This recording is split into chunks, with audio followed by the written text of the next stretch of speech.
we've got our more higher echelon Meritage blends like our DRX and our Meritage, a little bit more select. But in picking the different barrels that you use to make this wine, I think when we have all of the barrels to choose from, these are what really these are what we chose, which is very different from the Shiraz Cuvee, where it's kind of like, all right, what do we got to work with here? Yeah, yeah. Like, but and still coming out with like this stellar wine. Yeah. Fun fact on the Red Rex, 141 barrels were used for the master blend. Mm. There was over 7 vineyards that we used for the fruit. So we've got fruit coming from all over the valley, all over the county, really. So it's and as you guys possibly know, Sonoma County has a lot of different variations of soil and climate aspects. So this wine is just super fun. It's very approachable. It has become one of our staple flagship wines, and especially at $28 retail. It's beautiful. Yeah, beautiful specimen. It really is. For $28. It's amazing.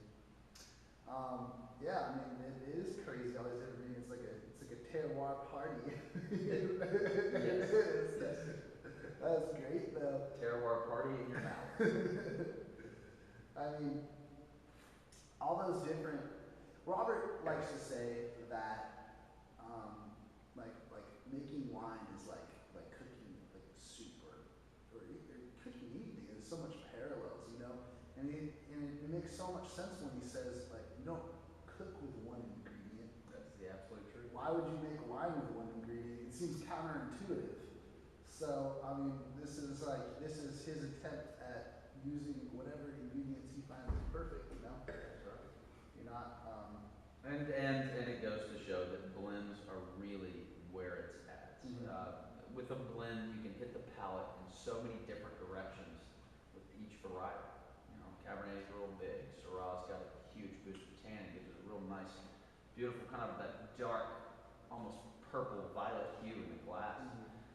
Merlot, mid palate fruit. Petit Verdot up front. Sangiovese, almost like the Cabernet, but in small parts. It's got more of that pepper aspect. So, you know, it's really kind of doing this whole singing song and dance thing in your mouth. And but the thing is, it's like a symphony. You know, it's like all of those different instruments. You got your violin, you got your percussion, but they're all coming together perfectly. Well said. You know, and that's what it really takes.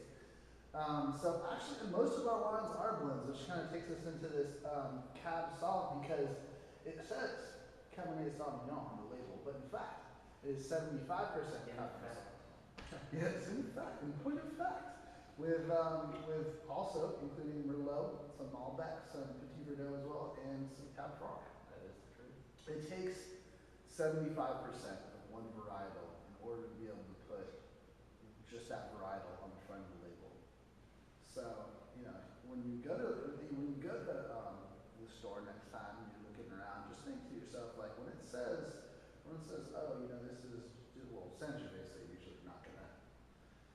New World Sangiovese. New World Sangiovese. You'll find some blends, but a good example is just a Merlot, just a Cabernet. More times than not, it's going to have some other varietal, probably one of the traditional Bordeaux style varietals, blended in with it to help with complexity. Same thing goes for Bordeaux. You will not see a Chateau in Bordeaux using one single varietal. They use heavy amounts of Cabernet, heavy amounts of Merlot, and then blend in the Cabernet Franc, Petit Verdot, and Malbec. Right, and so this Cabernet Sauvignon, like it's got more complexity to it than just a cab. So it's kind of like the Chardonnay. You know, if you're scared of those big heady cabs that just are, you know, too tannic for you, like, you know, again, this is a little bit more approachable. You know, Merlot really softens it a little bit, rounds it out a little bit more. Especially the Petit Verdot, like you said, it's more to the front of the palate. Yeah. You know, kind of mixes it up a little bit, I think. And you know as well as I do, being on the production team this year, you know, smelling the Petit Verdot bins that we have, we only source a very, very small amount of Petit Verdot to use for our blends. That's why you'll see, you know, 2% or 4% a lot of our blends. But the Simich family, the guys that farm this fruit. Beautiful fruit when it comes in, A, and B, when it's in those bins and it's going through fermentation. I distinctly remember the batch from '09 being just a gorgeous bouquet, just even during fermentation. It hadn't even had any time in the barrel, no chance to age yet. So I cannot wait till that fruit kind of comes into fruition. I mean, correct me if I'm wrong, but people are starting to do Petit Verdot single varietals more and more. True. Yeah, that's true. And I mean, it is interesting. It's different for sure. Definitely. And actually going back with the Red Rex, I explained that we bumped back from using North Coast appellation to Sonoma County. We did the same thing for the '05 Cabernet Sauvignon as well. And funny thing is, the blend actually turned out to be almost the exact same blend as the 2004 Cabernet. But we flip-flopped the Cabernet Franc and the Petit Verdot for this vintage.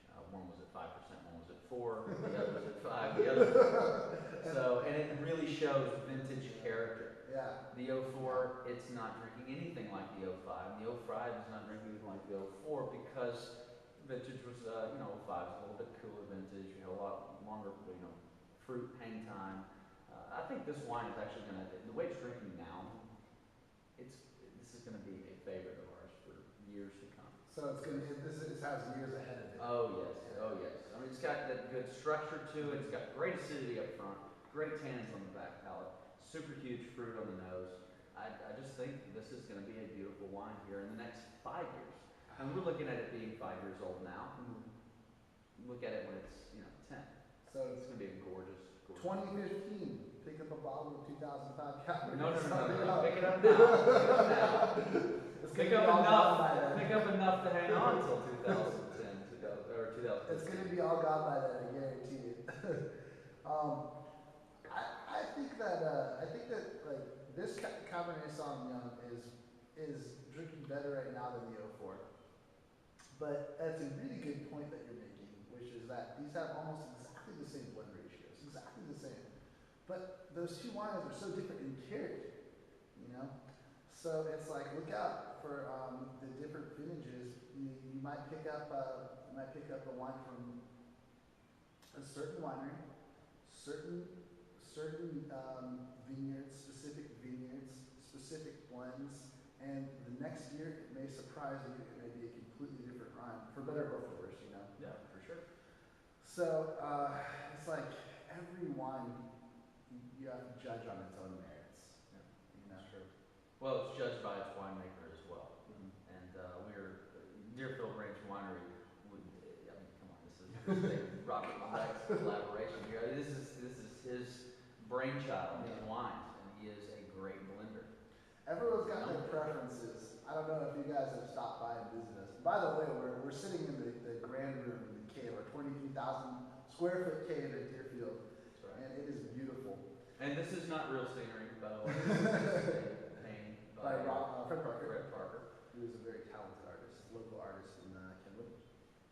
I think we're ready for our Shiraz Cuvee. I think I'm ready as well. Yeah, I just want to savor it. You're going to hang on to it. Of course I am. See, true wine love.